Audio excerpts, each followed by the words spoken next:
Now then, people, it's Joe, all Leeds TV, and it's your Monday Night Football weekly show.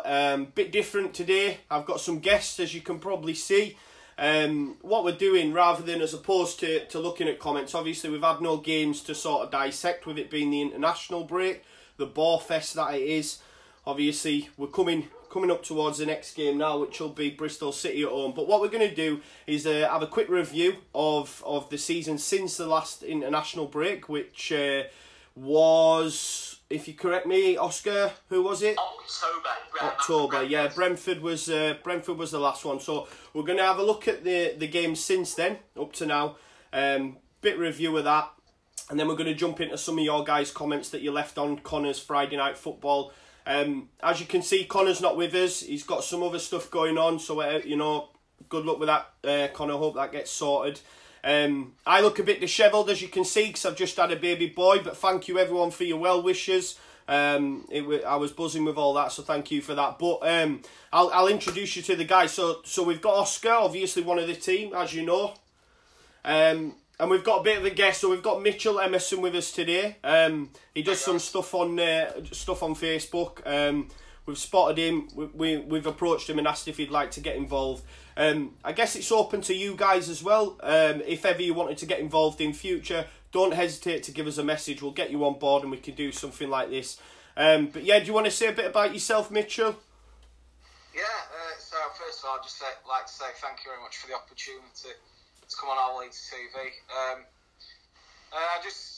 I'm a big Leeds fan, obviously. Got a season ticket at Ellen Road. I've had it for about 6 years now, in the West Stand, next to, just a few rows next to Andre and Victor and them. So yeah, so I do go to all the home games, but away games are obviously I struggle to. So yeah, so I've got quite a good idea of how the team lines up and how it performs and what key areas we're good at, and you know how we could improve from things. Well, we've watched some of your videos in the past, as I say, so you know I think there's some good content there. That's why we've asked you to come on, so we'll get your thoughts on the games. Do you sit close enough to Rads and Andrea to be able to to listen? Do you hear them chatting at all? Well, no, unfortunately I don't. Not enough to. Because there's too many people swarming around as well. So, all that I do know is, though, that they've got very nice seats and we're very comfy in that. That's all I'm saying about that one. That's good. But yeah. So, I think, go on, mate. I mean, I tell you what, I mean, as much as Victor's had his critics and stuff, he's one of the most down-to-earth guys that I know, honestly. What he did for Edna, putting them nice flowers on her seat, it was a massive Leeds fan, bigger than anyone. Yeah. The club, she's seen everything, and my condolences go to her family. And yeah, definitely. Absolutely. The amount of tears that were flooding from his eyes, you know what, that summed him up completely for me. Yeah. I know he's made mistakes, but he's such a lovely guy, and I just hope he gets it right for his sake as well. Yeah, I think to be fair, a lot of the tide has changed a little. I think the fact that Leeds fans aren't mentioning Orta as much as we once did is a good sign. Do you think, Oscar? I think a lot of what's happened, I think the Elders took over quite a lot on transfers. I think certainly in comparison to like Thomas Christensen, I think the Elders have got a lot more sort of say. Yeah. You know, I think it's a bit different when you got Marcelo Bielsa walking into the office in comparison to Thomas Christensen. You're going to listen more to Bielsa, aren't you? You know, you're going to be able to say, if Bielsa says, I want to sign, say, Lewis Baker, Patrick Bamford, you'll listen to him. Yeah, you're not going to say, what do you know, kind of thing. So I think that element of it's changed. I think that's probably more from Rajani, seeing the sort of structure we were trying to implement last season, the Victor Orta in charge, Thomas Christensen just being the head coach, tactics, starting 11, all that lot. And it's sort of having a very sort of structured kind of system. But I think that's sort of changed now. I think Bielsa's a bit more of a involved in a little bit of everything now. That's maybe wrong on that, but that's how I'm sort of reading it at the minute.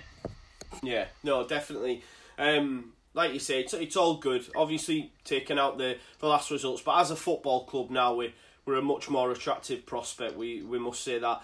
I mean, so then since obviously I keep forgetting, man. My mind's gone. Where was the last game? Since Brentford, right? Last game, Brentford 1-1. Yeah. Controversial penalty. Yeah. like middle of October. And then obviously we came back. We played Blackburn down at Ewood, lost 2-1. We then was at home to Ipswich, won 2-1, drew 1-1 with Forest, won away at Wigan 2-1, and then obviously most recently we got absolutely battered by West Brom 4-1. So we've had 7 points from 5 games. So talk to me, guys. What do you think? What does that say about the current form? Well, I think it really just, if I go first, if that's all right. Yeah, of course, mate. I just feel like that shows how inconsistent everyone is when we're still third. We're 3 points off the top, and you know we need to be looking at averaging just over 2 points a game for me. Most people will say 2 points a game, but obviously it's not great.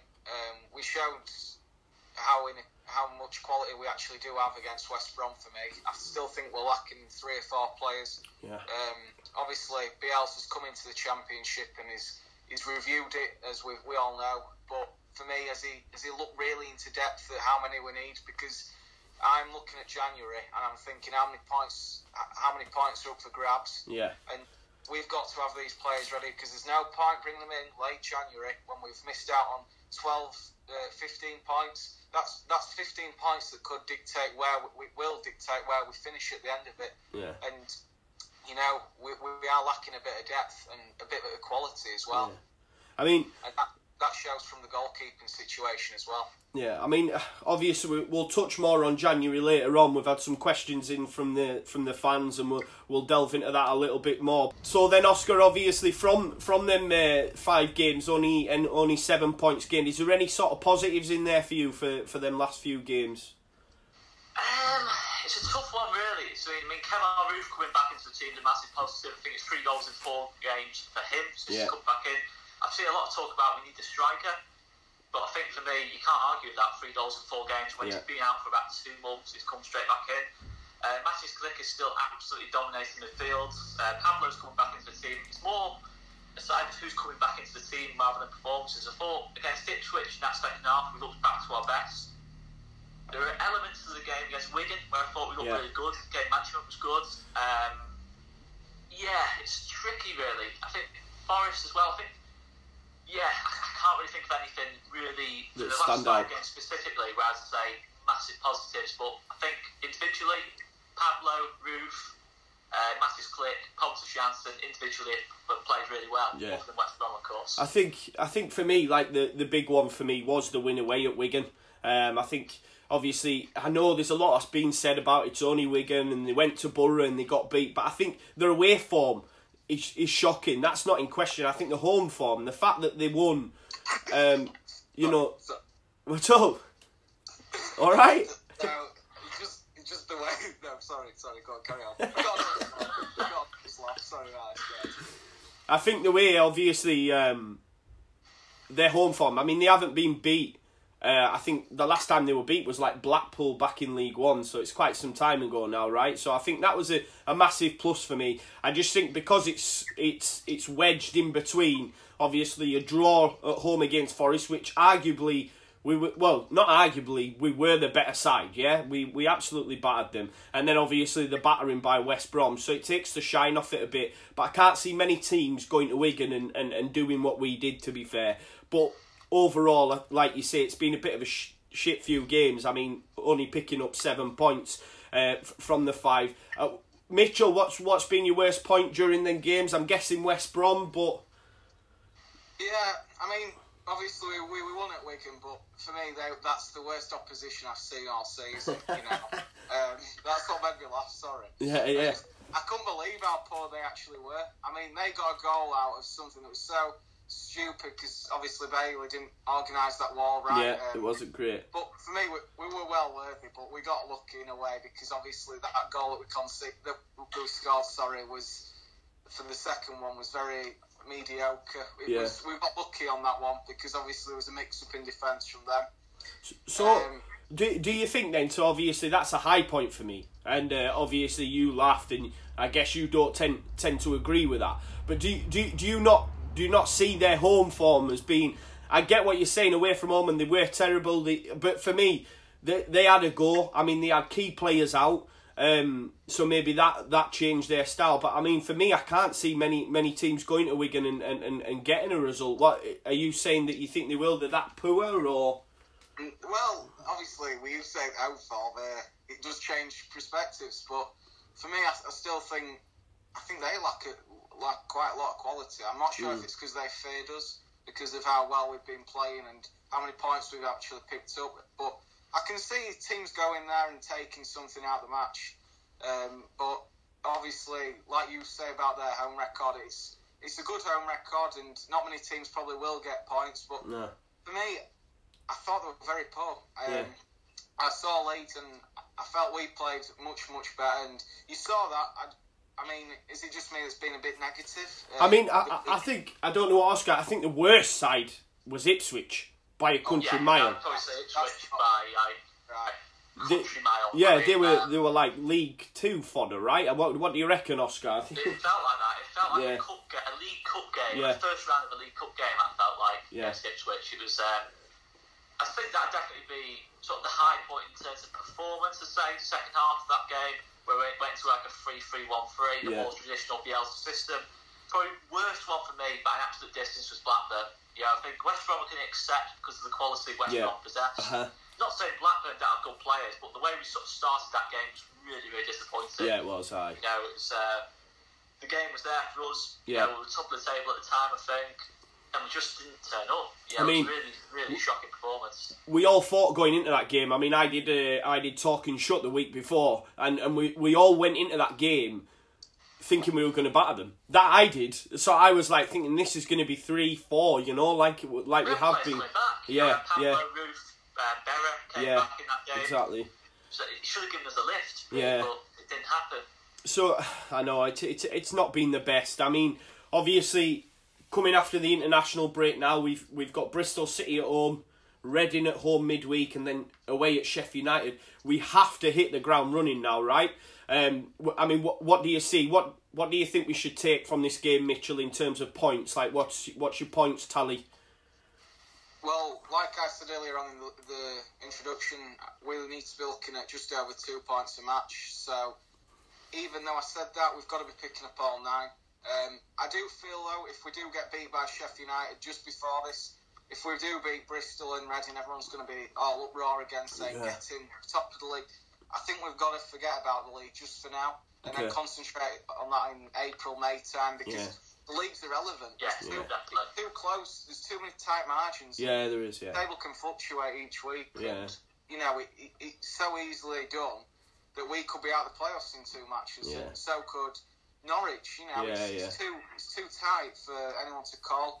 But I do feel like Bielsa's going to have to possibly bring the target man. I mean, I know he doesn't play with a target man, although I do feel like when we do launch it up with no target man and no one's there to take it down or knock it on, and that is what we're lacking. So he's got to adjust his formulas to the Championship as well. Do you think? I mean, we'll touch on that, because I did see, actually, I seen your video where you mentioned the target man, and I have my own reservations with that. As I say, it's a game full of opinions. Oscar, points-wise, or what do you see? For me, I think, I'd say 7 points. 100%. You know, the home games, Bristol City, Reading, build that confidence back. You know, it's not going to be easy. That Bristol City one is going to be a tough game. Bristol City like to play football. We've got defenders missing. They could quite easily get a couple of goals in that game. Reading, I think we should be winning that game. Yeah, definitely. It's definitely a game you have to look at and think, we need 6 points there. Just to build the confidence back, you know. Anything less than 4, and I'd be disappointed there. And Sheffield United, that's going to be a tough one. You know, it's a Friday night. They hate us. They're 4th, I think, in the table. Chris Wilder, superb manager. Knows what he's doing in games like that. You know, last season they embarrassed us. Both home and away, they totally and utterly embarrassed us. Quite simply. Yeah, I think. Go on, Mitchell. Oh, sorry about that. It's all right. Like just going on to that point about Sheffield United, obviously out of the 3 games, they're obviously going to be the toughest outfit we're going to face. It's a tough Bramall Lane, so it's also going to be a tough ground to go to. And it always will be. But especially under Chris Wilder, where he's got a very good structure to his game. He's also got a good game plan. He knows how to go into games and try and get a positive result out of them. for me, I just think we've just got to step up, go from the off, have something fired up from us. You know, we've got to really go into it, start on the front foot, not be too cagey and drop too deep. We've got to be offensive in this play and try and show a bit more aggression like we have been at times, and you know, try and upset the apple cart in a way, if that makes sense. I think for me, if we take 6 points from the next 2 home games, which for me is a must, then I'll take whatever at Sheffield United. Do you know what I mean? As long as we show fight and we don't go down like we did against West Brom, I'll take whatever. Because it's a tough place to go, always has been for you know what I mean, and they're a very, very good side. If we come out of that with 9 points, you're buzzing, right? And then I think the next ones, I think we've got Bolton, Villa in there as well. So there's just some tough games coming, but there's a lot of winnable games as well, and it's not too long from January, right? So we need to get firing back on all cylinders. What I have done, obviously, with it taking over Monday Night Football, I've got some of the guys' comments. Not taking everyone, so I apologise to everyone who commented. As you can expect, it's a little bit of a longer format, this, so we can't read them all out. But I've picked a few out. There's a fun one, actually, to be fair, which I'll save to the end. But this is more about Bristol City, I guess. Ollie123 says, do you think Saiz should start against Bristol? I think it will be a breath of fresh air and it might revitalise his confidence. Also, do you think that Leeds should sign a keeper in January? As Blackman has gone back for competition for BPF, you could talk about this on the Skype call, and he says Leeds. So I think what we'll take out from that is basically, should Saiz be back in the side, and what is your predicted lineup for Bristol City on Saturday? Whoever, Oscar? Okay. It's a tough one on Saiz. Adam Forshaw's coming for Sam Saiz. Yeah. For me, Adam Forshaw's done well. Yeah. The problem with Adam Forshaw and Matthews Click in that sort of same line, just ahead of Calvin Phillips, is they're a bit too similar. They're a bit too. Yeah. They're both more possession based. Trying to play the cute passes, get shots off, through balls, and everything. Sam Saiz is more of a take people on kind of fielder, a bit more of a Jack Reedish kind of fielder. A Lewis Cook type player who try and bring us forward 20 yards.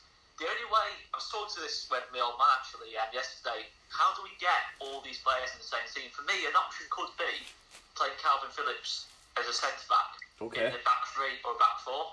Adam Forshaw holding midfield, Matthews Clip, Sam Saiz just ahead of them. Because I thought that midfield 2 was absolutely superb at the start of the season. They were absolutely just doing it. They were taking the piss. Definitely. At the start of the season, Norwich, Derby, Stoke. So I think we do lose that element. Yeah. I thought when Saiz came on against West Brom, I thought he looked really good. Yeah. He made the goal. He doesn't really get much praise for that. No, it was a lovely ball as well. It was lovely. I think for me, and I'll come to you in a second, Mitchell. I think what got my goat a bit with the Saiz situation. Hindsight's a great thing, and when we performed so poorly against West Brom, everyone came out, and Mitchell might think Saiz should have started, but Forshaw had 2 very good games, and if we go and win that game, there's not much call for it, I don't think. And I think it's because Saiz is that luxury player and he can change games. It's easy to turn around and say, well, Saiz should have started and would have been all right. It's all Bielsa's fault. I don't think you can drop Forshaw based on the 2 previous games. And to be fair, Saiz's form had dropped massively. Yeah. But he did come up. The other thing is, with players, we couldn't have done that. No. If I'm being honest, I would not have liked that at all. No. Saiz, in a game like that against West Brom, it's been incredibly brave, I think, to play Saiz Clip in the midfield too. I think he should have come on sooner. I will say that. I would have changed it at half time. But what about yourself then, Mitchell, for Bristol? What we're thinking lineup wise? Who's in, who's out? Well, obviously, it's dramatically changed in how I perceived the lineup to be. Yeah. Obviously, I was going to plan to put him from my lineup, Blackman in goal, but obviously with that injury he's picked up, so he's kind of took a sting out of that a bit. So obviously for me, Bailey needs dropping, but he can't be dropped. So he's going to have to do BPF in goal. Yeah. Obviously, at right back, we're having a few issues there. Putting Dallas there. For me, I don't know why he's loaned out Louis Coyle. I feel I was watching Fleetwood yesterday, looking at them, seeing what sort. If I was Louis Coyle, I'd be getting on to the agent and saying, look, what's happening? Solid, wasn't he? I watched a bit of that game. It looked solid. Fleetwood aren't a good side. He's only till January though, right? So they've only, you know what I mean? Yeah, exactly. They haven't said take the full season. They have just said January, so you never know. But carry on, Mitchell. Yeah, no, you're right, spot on. Just going off your points on Forshaw as well. No way could he have been dropped. I think it was the right move to drop Saiz as well. Yeah, definitely. Forshaw from Bielsa said about Forshaw that he's one of the best players in the camp. Yeah, from the first game of the season, right? He was like, he is the man. Yeah. Yeah, and we got a bit unlucky with his injury. Yeah. And you know what? You can see the Premier League quality that we actually have. Yeah. Because of how quick he is on the ball. His movement's really good off the ball as well, and he does make some nice runs. And you know what? When you're thinking to yourself, "Come on, get some shots off," he's the man to do that. Yeah, he has started. I've seen that quite a few times from him. Yeah, definitely. And, I just think he's quite an influential player. But going off your point, Matthias Klick, they are two similar players, and I've not picked up on that actually, to be fair. But they are two very similar players, and it can. Having too much of a too similar thing can sometimes... too much of a good thing. Yeah. So just off that point, it can end up like that. But I think he should bring Saiz back from the next game. Yeah. He does that individual class, and he can make teams worry, and he brings a lot of attacking threat to the side. Definitely. I think him and Pablo have got that that connection. Yeah. So I'm hoping that'll happen. Hopefully Alioski. That's another key point. Coming on to that. He was going to be brought up, wasn't it? Yeah, definitely. I couldn't understand why. I mean, I'm going to go on to his point afterwards about bringing Alioski off. Bringing Alioski off, that's never happened. Bringing Douglas off instead of Alioski. Yeah. For me, is he telling us that Alioski gets put to left back because he's a better left back? That would be a very, very strong statement. Yeah. So obviously, I think he does that. I think he's seen Harrison and Alioski as more of an attacking threat than say Douglas and Harrison or Douglas and Alioski, which was crazy for me. And that's the one thing in probably all season where I've gone, Bielsa, what was that about? That was the only thing I can really say, put my hat on and say that was crazy decision. Yeah. The only thing I can think of on Alioski coming on for Douglas is to stop the counter-attack. I think Alioski's got a little bit more pace to get back into position. Yeah. But I can't, I've done that video on Alioski, but that's one point I couldn't quite understand. For me, Barry Douglas with the set pieces, corners, free kicks, that threat to his game, I thought he probably should stay on instead of Alioski for me. Yeah. Sorry. No, go on, mate. Bielsa did say actually about... he did say I took a risk, and it is a risk. I couldn't understand why he had to take that risk, though. Obviously, from my point of view, I feel like as a manager, you'll probably find him, as most fans will find him, better in the Premier League. I think he'd be better suited to that style, because we are playing a lot of continental football in this league, and we can see that each week how it's getting quite predictable. Because personally, I don't want anyone. I'm not disrespecting anyone here, but I do feel like I could pick a team that could beat Leeds. That's not. I think just keeping it like Tony Mowbray said for corners. They scored 2 corners at the end of that. It's cost us 3 points, and at the end they just kept the ball away from Janssen, and that was it. That's quite a simple tactic. There's no Einstein to that or anything like that. It's quite a simple look. Telling the players, there's no. We've got to do that shape up like it's one tactic that's killed us at the end of the day, and it did. It cost us 3 points, and that's why if that 3 points had come in, we'd be top of the league right now. Bielsa out, Mitchell in. Is that what we're saying? No, honestly, I love Bielsa. Yeah. I'll tell you what, there's too many positives I could say right now. Yeah, of course, yeah. But like I say, it's like when I was at school. When I was doing my GCSEs, I know this is quite off context, but when teachers used to tell me the good stuff that I didn't like that. I also not the bad stuff essentially, but the constructive stuff to make me improve as a person and make me improve with my work. So I think that kind of justifies into the the Leeds team, I think it's important we look at the unsatisfied bit. That's what's going to make us improve. That's what's going to get us promotion. Cool. And Oscar, obviously, Mitchell touched on it there. Let's say Blackman's fit and he's still with us and he hasn't broke any bones. Would you have started him against Bristol City? Yes. Yeah? You did drop Bailey. It's...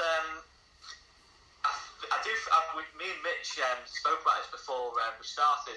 Basically, got Farrell's confidence is shot at the minute. I think. I mean, that's a fair point to say. Yeah, I think. I just feel.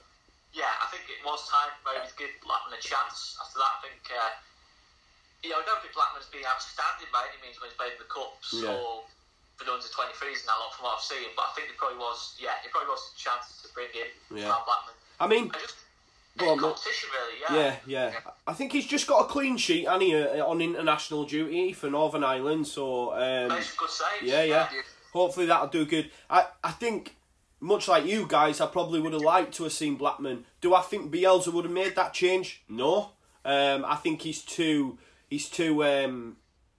What's the word I'm looking for? Too loyal. I think for me, Dallas will probably start right back again on Saturday, which again for me, that's tried and tested now. Let's get Shackleton in, or Robbie Gotts. Do you know what I mean? But I just don't think he would have made that decision. I don't think he'd have switched the goalkeeper. But moving on, we're going to touch on transfers after this question. But this one's coming from Zero Cool.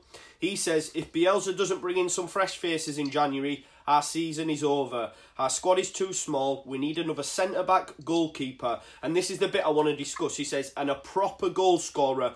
Roof, for me, isn't that good. Which, for me, I think it's a crazy statement. Strong statement. Yeah, strong statement, crazy statement. I think, yes, we do need to bring in bodies in January, and we'll touch on that. But talk to me about Roof, guys. Do you think he needs replacing? I think replace, if you don't mind me going first, I think... Yeah, I think replacing is a strong word as well. I think it's cover more than anything that we need, and someone who can come off the bench and make quite an impact. Or if Roof's injured, he can just slot in there and there'd be no troubles. I think that whoever that was that said that, I think he's forgetting though that we've got Bamford to come back.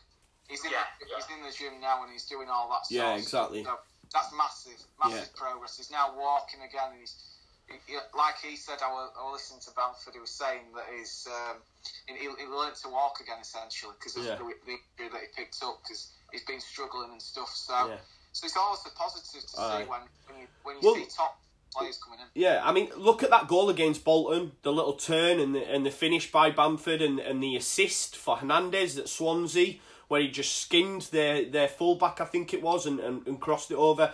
For me, we don't need to replace Roof. I think he's good, and we have a ready-made change, i.e. not replacement as in let's bin Roof off, but the very alike, not in terms of style, but in terms of quality for me. They're both very good. What about you, Oscar? What's your thoughts? I think I wouldn't quite say that Roof isn't a goal scorer, and I'd probably would say it's a bit strong, that statement, but there is a point to that for me.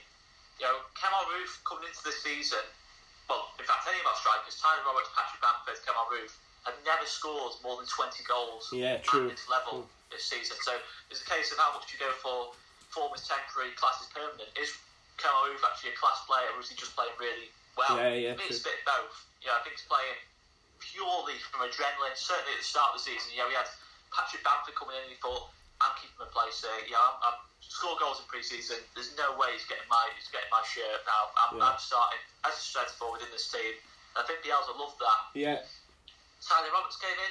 For me, that's not a priority. I think maybe assess that at the end of the season. But for me, it's good strike options. Patrick Bamford, Tyler Roberts, Kemal Roof. They all offer something a little bit different. And even if you have a crisis, right, you've probably got Izzy Brown who could do a job there, right? Yeah, you know what I mean? As a false nine.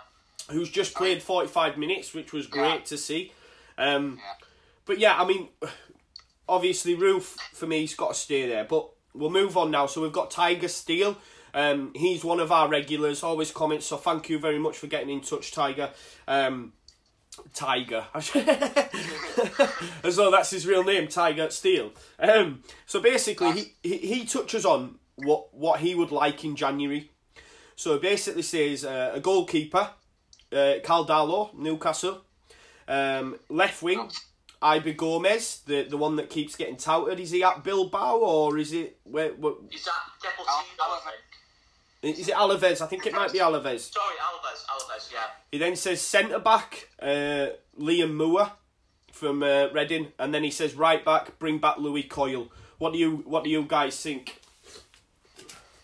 If it's alright, I'll just touch on this. I personally believe with Louis Coyle's situation, we've touched on that already. Yeah. He needs to be called back. It's as simple as that. Yeah, I agree. Yeah. Talking about Gomez, the one from Alaves, really good player. I've seen quite a lot of him actually from when I was watching about Bielsa and things and how he think, because he had him at Bilbao. Yeah. He's a top class player at the end of the day. Yeah.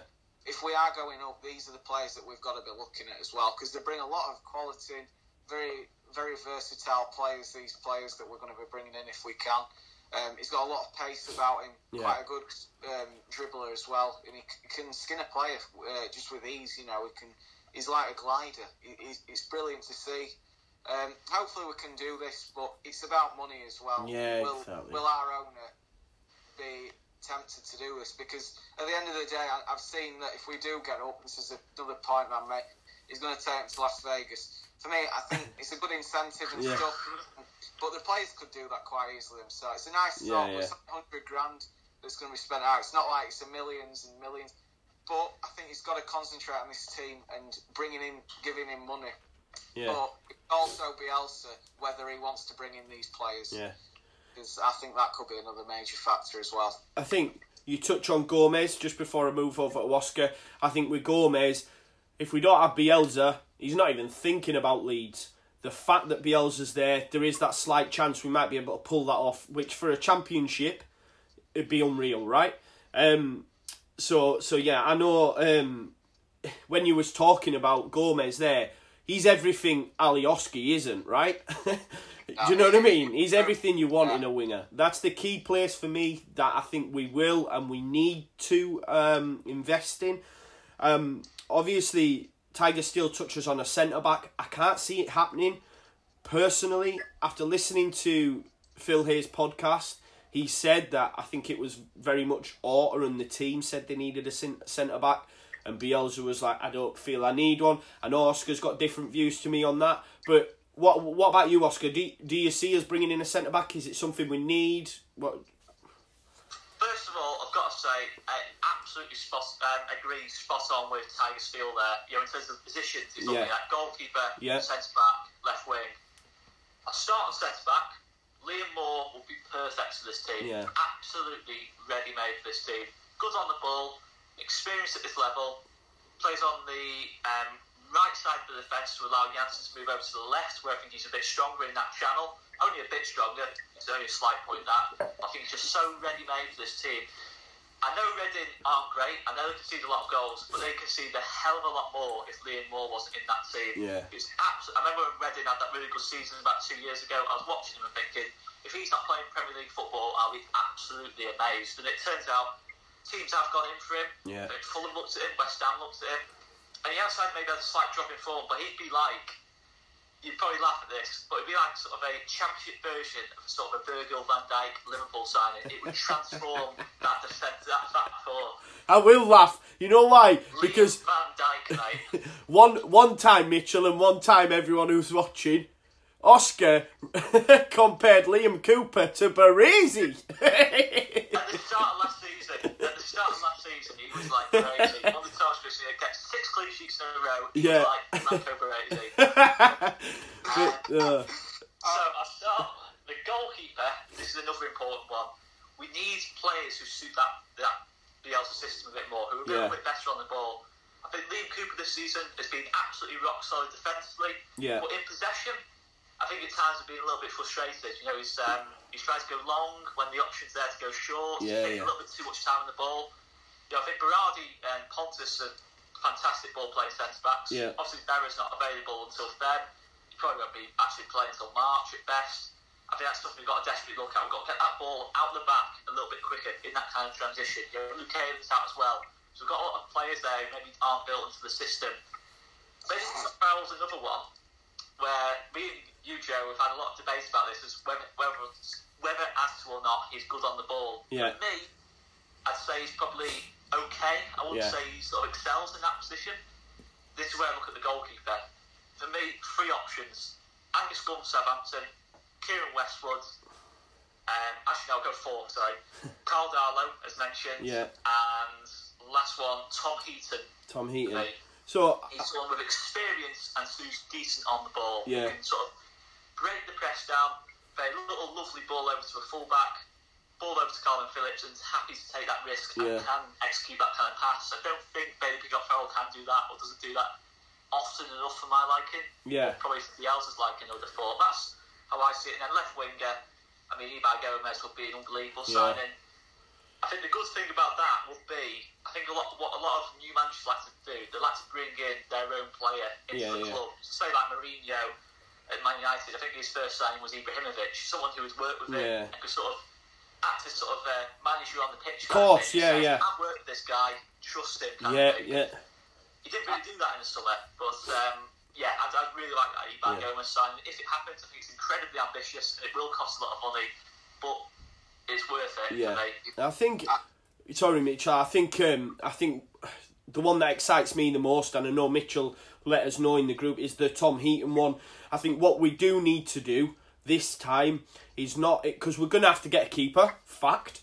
So we don't go for someone similar age. We need to go for experience this time, and we need to go for someone who's going to start. And for me, Tom Heaton would be fantastic. You know. What about yourself, Mitchell, goalkeeper-wise? Do you agree with Oscar?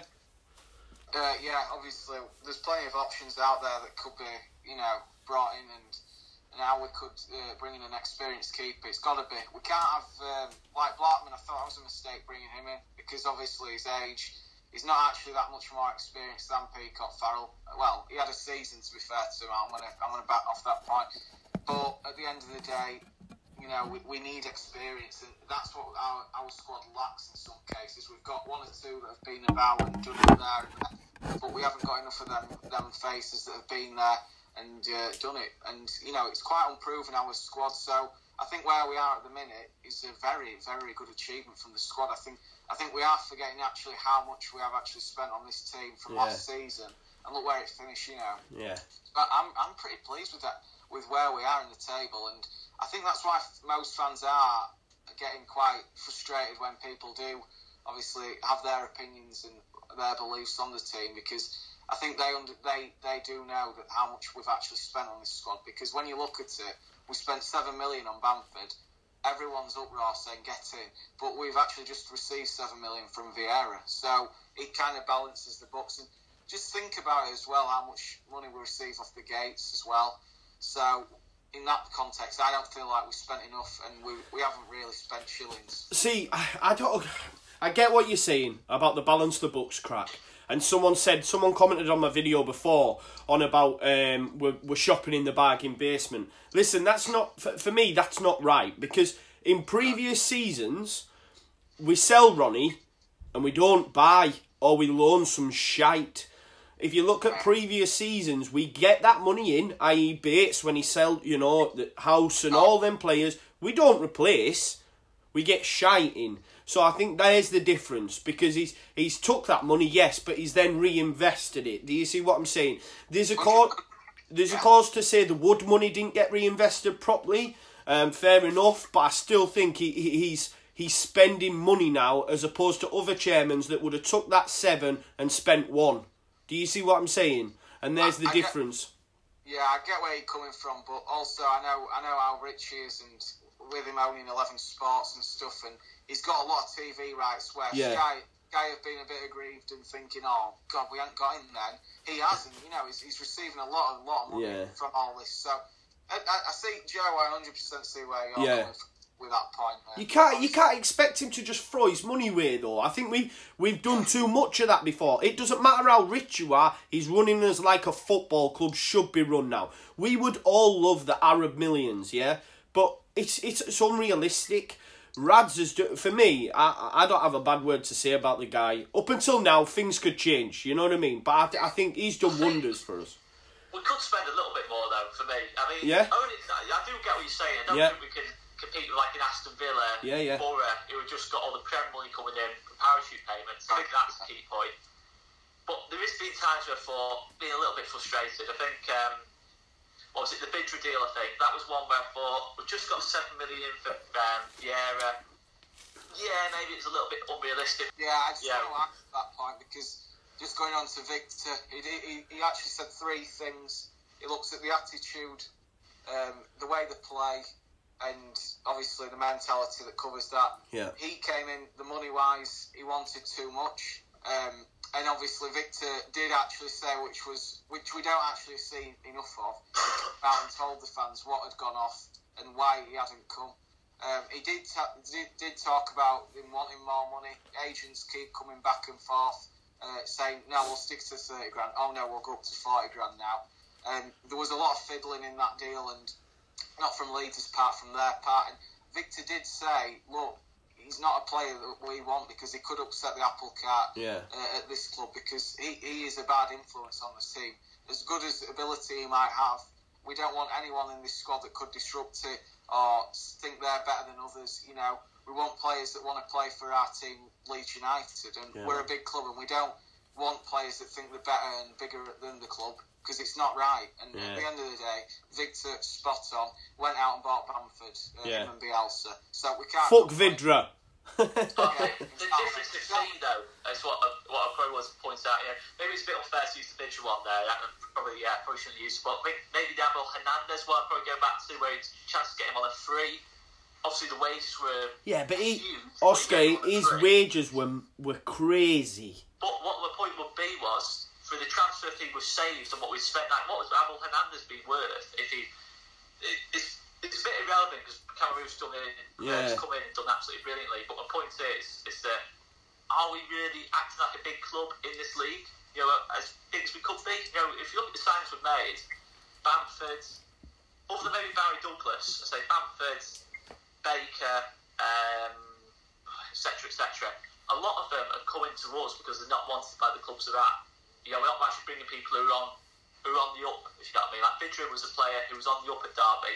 They're thinking Derby desperately didn't want to let him go. You know, we're not.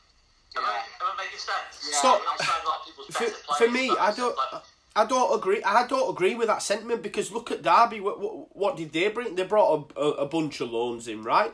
And yes, Baker and that haven't done what the rest have done. Like even Harvey Barnes at West Brom, who nearly came, by the way. It'd be interesting to know what happened there. But you know, Harry Wilson, all them guys at Derby, you could say that they're not wanted by their parent club, although they are. Do you know what I mean? So I don't know. I don't agree with that sentiment. But again, I'm always positive. Me, like that's just. Well, that's it, isn't it? I mean, do you think, personally? I just want to ask you both a question from me. Yeah. Do you think Bielsa's using his squad right? Because personally, believe that Baker should be getting a much more go, a much more bigger shot than what he had been, and Blackman as well. I think they're both being brought in as you know, trying to push for first team. I don't think they've really been given a chance at all. And like Clarkey, he didn't even he travelled with the team and didn't get on the bench. For me, he's a much better player already than Ali Oski has been. He brings more to the table offensively. You know, that drop of the shoulder against Blackburn, that was the climax of him for me in his Leeds United career. And I personally believe, I don't think Bielsa in a way is using his team right, effectively enough. Especially with the subs and things, but I think the starting 11 could definitely be a different sort. If I'm not saying obviously I'm in charge, but if I was in charge, it'd be a much different lineup to what he has put in. You know, well, not much different, but there'd be a few little changes that I'd put in. I think. God, I think for me, Baker's had quite a few opportunities. I can't see. I think it's been a positive impact when he's come off the bench. Do you think? I thought he's still okay, yeah. I don't think he deserves a starting spot. That's just my opinion. I don't think he can get in over Click, Saiz, any of them, you know. Put him on, though, I think. Like, he's not bringing... They're not right, okay. the subs aren't coming on quick enough. Okay. He's bringing them on at 90 minutes when they should have been done about half an hour ago. And when he does bring them on, they can't do enough to affect the game then. Yeah. So, they're pretty pointless subs in a way. It's more about parents' money for me. That, I honestly believe that. Yeah. His subs are just completely well out the water. They're coming on far too late for me. And I know there's managers that are making subs at the right times, and I'm thinking, come on, we need to get Baker, Forshaw on that have been on the bench, And give me an example. Give me an example where you would have changed it. Jack Clark. Wait, from the starting 11 or from a sub? No, so we're in the game. Yeah. Think of a game where you've looked at it and you've said, right, okay, we need to change here. Where? Give me an example.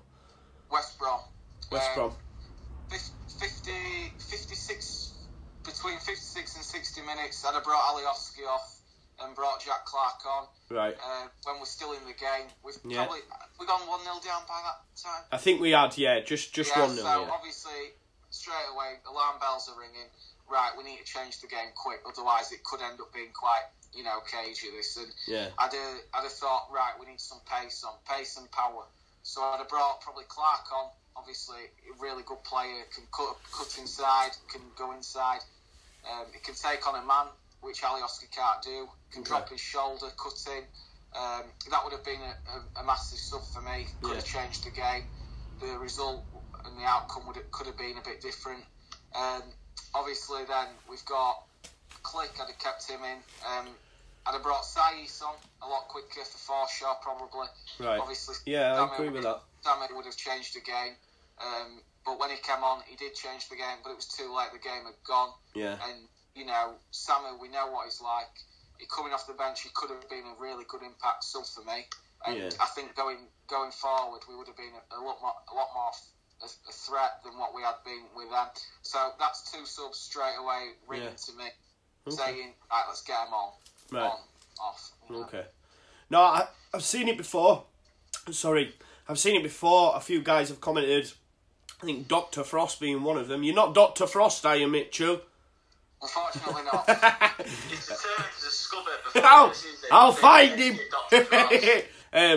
Anyway, a lot of people do question his subs. You are right. That's one topic that does come up quite a lot.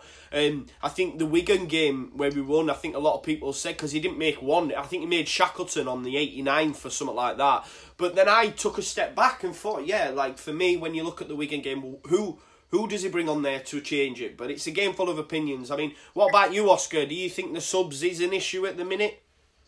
Can I just finish off on the transfer thing? Of course, sorry. I think I've expressed it appallingly, to be honest. I understand. What I meant was that when we're making signings, a lot of the signings we're making aren't sort of like players who the clubs we're going to and trying to sign from. They're not really players that are thinking, we've got to keep him. With Patrick Bamford, Borough were quite happy to say, we've got British Sokolonga, he can come out. We're not sort of bullying teams to an extent. You look at what Villa, Borough, the teams that are up there are doing. They're picking out the best players from each team, and they're acting like a big club to an extent. Like what the top 6 do in the Premier League. They look at your Leicesters, your West Hams, etc., etc. They'll go and say, right, best player in their team, he's had a really good season, we'll go and grab him. I don't think we're doing that enough. I think someone like Liam Moore would be a massive change sort of direction from that point of view. He's a massive prized asset for that Reading team. And when you make signings like that, it makes the rest of the league sort of stand up and take notice and go, wow, that's a marquee signing. They've really gone for it there. How have they got him, kind of thing. They made a signing like that for a long, long time for me. Yeah, I mean, I personally believe, though, if you look at Middlesbrough's goal scoring form, it's not brilliant at all. So the shite. I think that's the style of football. It's really poor, and I fully believe that Middlesbrough will be up there, but their defence is solid, and that's what's keeping them up there. And they're getting really lucky goals at times, and they're not a bad side. But then you look at Middlesbrough. They signed Aidan Flint from Bristol City. Yeah. He's completely transformed that back four. Yeah. 7 million from Bristol City, their best player, bring him in. That back four, I think they conceded 8 goals all season. We conceded 17, I think. But they've scored a goal a game. They've scored a goal a game, Oscar. There is that element, but I'm saying the crowds have dropped. Got to go back for. Yeah, the crowds have dropped. It's shocking football. They can have Aidan Flint for me. I get what you're saying though, in terms of cherry picking players from other teams. For me, I'd love to see Adam Reach, for example. Do you know what I mean? Someone like that. I get what you're saying. But I mean, what this does do, it caveats us nicely into the next question and our final question. It's a bit of a fun one. I'm going to only let you have 3 players, and it's got to be within reason. No Messi's, no Ronaldo's, right? So it says, we get promoted, yeah?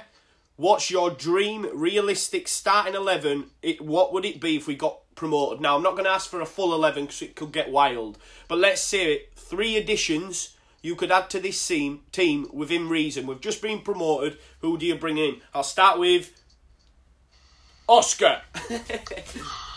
Wow. Tricky one. Yeah. Really tough one. I'm looking across the back 4, who I think could make it into the Premier League. I think Luke Ayling, Barry Douglas, Pontus would probably make it into the Premier League, I think. Definitely Barry Douglas, Pontus Janssen. Luke Ayling probably would on top 4. So probably looking at centre-backs. Are we talking realistically? Realistic.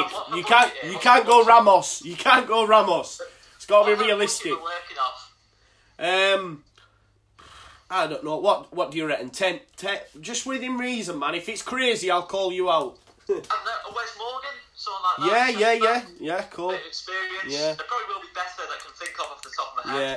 Then I'd probably look at trying to think. Wingers I'd probably look at next. I'd definitely look at Snods. Yeah, Snoddy. And I think he's just a Premier League player. I think he's better in the Premier League than his Championship. It's more suited to it, I think. Yeah. In terms of pace of games. I can't think of anyone other than off the top of my head. I can't really think of anyone other than Snods. Striker wise, it depends on who gets relegated, really. If you say someone like Southampton got relegated, for example, I'd go for Charlie Austin. Yeah. Or Danny Ings or someone like that. Trying to think who else could go down. Newcastle could go down. Actually, if Newcastle went down, I'd go for Jamal Lascelles, someone like that. Yeah, Lascelles would be good player, right? I think, for me, straight away, I'll be straight on the call to Fabian Delph and James Milner. I didn't even think of that. That'd be it. We're just expecting them to come in. Yeah, exactly, yeah. We're already expecting that. Yeah. I don't know. James Milner, Fabian Delph. Are they realistic, though? I think they are. James Milner's starting against Liverpool, straight away, after the first. I genuinely think James would make that move. 29? Nah. I think he would make that move. Liverpool at the minute. I think he would make that move. Mitchell? In 2020, 2021, I think he would. That's just my answer on that. There's too much love for Leeds, for Milner. Yeah, man. I think, personally, I believe, obviously, my styles, what I believe in right now, could possibly change in the Premier League. Just with some players, Warnock! Yeah. I personally believe, I've wrote a few down. So, there's a guy called Branley Kouas, who's a winger. A brilliant, he plays in Eredivisie, I think. But I've seen him plenty of times. A really good player, out-and-out winger. Just in case if we didn't get another one. Yeah. We have been linked with him, but he's a really good player. Now, I tell you what, the amount of cuttings, he's got a physicality about him as well, and, driving forward would be brilliant, and, I don't want to go too into detail, but Johnny Howson would be a good one. Oh, I love Johnny, yeah. Experienced midfielder, he knows what Leeds is about, he knows the culture, he knows the fans, and I just remember when we played Norwich, when we got beat 2-0, unfortunately, and we played them, and just before the game, me and my mates, I can't remember what year it was, but we were all singing Johnny House, and he's one of our. Yeah. He was smiling and laughing. Their coach was telling him off, saying, "Got to concentrate." And honestly, we're getting really aggravated. Their coach, but he couldn't stop laughing. It was brilliant, and yeah, I think Tom Eaton as well. If we did loan him, we've got to make him a permanent signing. Yeah. They've got 3 world-class keepers, Burnley. Yeah. They can't have 3, unfortunately, for me. He won't stick at that, and he won't want to be in the reserves heating. No, definitely. Top class keeper. So personally, if we buy him, it'd be good for BPF if he stays as well, because he can learn off heating and where. Because I remember when Cardiff played Liverpool in a League Cup game, and it was the final, and I remember Steven Gerrard came up, took his penalty, and what a great save! Honestly, it was an amazing penalty and an amazing save. Tipped it over the bar. It was, his positioning of his game's brilliant as well. So BPF could learn off that, because he's had a few dodgy moments with that. Yeah. And then on to my next one, James Milner, Fabian Gell. They will be brilliant players. Yeah, man. I know it's more than 3 I've just suggested. He's give us a full starting 11. Yeah, personally believe we will need about 9 players coming in, because this team won't be good enough fully. This is like you said, Douglas Janssen, Pablo probably will be good enough. Bamford might be, because he scored against City in FA Cup. So for me, I think Click would do a job. Click unreal. Yeah. So we've got Phillips who carries on with the progression. I think. I apologise for missing him out, but we've got a bit of a squad there. Yeah. But we will need a lot more signings to make sure what we want to do. To do it, Yeah, I think what we'll finish off on then, guys, is predictions for Bristol City and your first goal scorers. So, Oscar? 3-2. 3-2, big scoring. Who scores first? First goal scorer, Mattis Click. And Mitchell? Well, I think they'll still be looking for a response from the squad. I'm sure he's been working hard with them. Hopefully not too hard to burn them out. But personally, I believe it'll be 4-1 Leeds. I think we'll score, they'll score, and then we'll end up cruising them. Nice. I think the first goal scorer will be Kim Aroof. Yeah, man. I'm going 2-0 Leeds, Kim Aroof. So that brings us to the end, guys. It's been an absolute pleasure. I just want to say thank you to Oscar. Thank you for Mitchell. Thank you, both of you. Thanks. No worries. It's a different take on Monday Night Football. What I'd like you to do, guys, make sure you follow Mitchell on Facebook. He likes to get his stuff out. Any comments you have on this video, any thoughts, make sure you put them in. Like, share, subscribe all over social media. Mitchell, if you could do the same. And then, guys, just give us an idea if this is a format you'd like to see on a more regular basis, as opposed to this coming on additionally on Monday Night Football. Would you like the Skype call and bringing on guests to have its own standalone piece, maybe during the week or once a month, once a week? Let us know, guys, because like I say, it's the fan channel from the fans for the fans. But it's been a pleasure as always, guys. Thank you very much for watching. All Leeds our way. Leeds, Leeds, Leeds!